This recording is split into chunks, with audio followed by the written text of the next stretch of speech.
Jackson.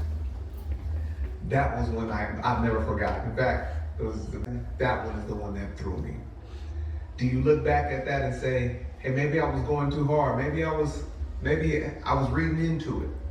Well, they used some of it, my research in his court cases, so I don't think I was going too Really? Yes, sir. Yeah.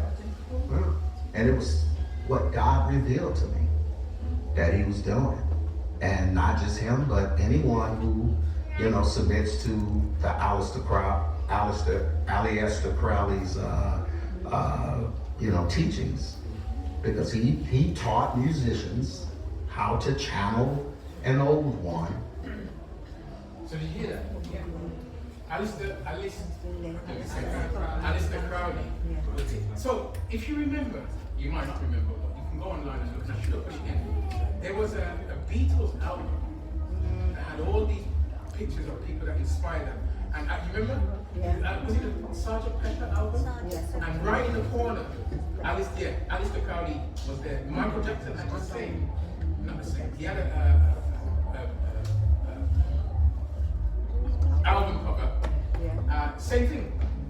And so he's just told us these musicians of yesteryear and even now are being channeled. So when you're listening to their music, who are you listening to? Remember, music carries the heart of the person who created it. Does that make sense, everyone? Yes. It carries the intent. Music is again, I'm going to say it again for those at the back.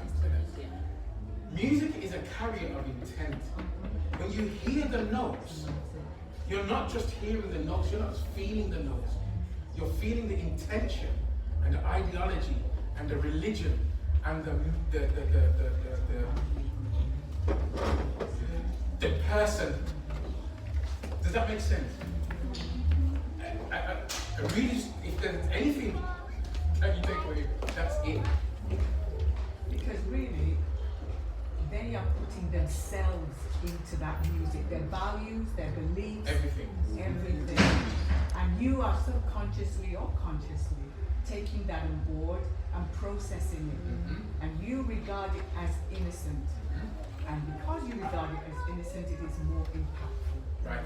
And so I don't think you were here earlier when I made the statement. But music is that medium which bypasses the frontal lobe and goes straight to the limbic system. Goes straight to the center of feeling. You don't think about it, you just react. Again, we said if you just heard a bass line that you recognized and you didn't hear the words, you'd be rocking. And you feel something. Yeah? When I